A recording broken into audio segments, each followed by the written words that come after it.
અમદાવાદના રાજીવનગરમાં નટુ પરમારની હત્યાનો કેસ પોલીસે 3 આરોપીને દાંતીવાડાથી ઝડપી પાડ્યા। હસમુખ વાઘેલા, કાંતિ ઉર્ફે કનુ, ભાવેશ પરમારની ધરપકડ કરવામાં આવી છે। હજુ ચોથો આરોપી કેતન કે જે ફરાર છે। મૃતક નટુ પરમારના પુત્ર કૌશિકના લગ્ન માલવિકા સાથે થયા હતા। દાંપત્ય જીવન દરમિયાન કૌશિક અને માલવિકા વચ્ચે વિવાદ ચાલતો હતો। દાંપત્ય જીવનમાં તકરારને લઈ હસમુખ નટુ પરમાર વચ્ચે ઝઘડો થયો। થોડા સમય પહેલા માલવિકાએ કરાવ્યો હતો ગર્ભપાતને લઈ બંને વચ્ચે વારંવાર ઝઘડો થતો। ઝઘડાને કારણે નટુ પરમારની હત્યા કરી દેવાઈ। પોલીસથી બચવા માટે આરોપીઓ મંદિરમાં રોકાતા।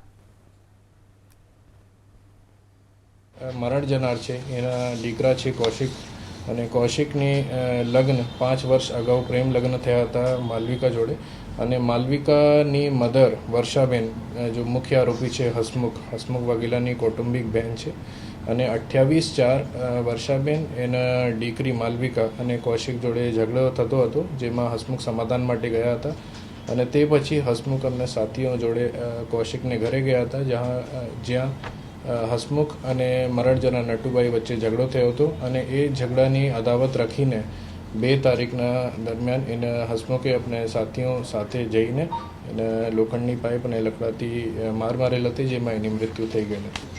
એક આરોપીની અત્યાર સુધી તપાસ ચાલુ છે એને ગોતવાની અને બીજા આનંદનગર પોલીસને આગળની કાર્યવાહી હાથ ધરી છે।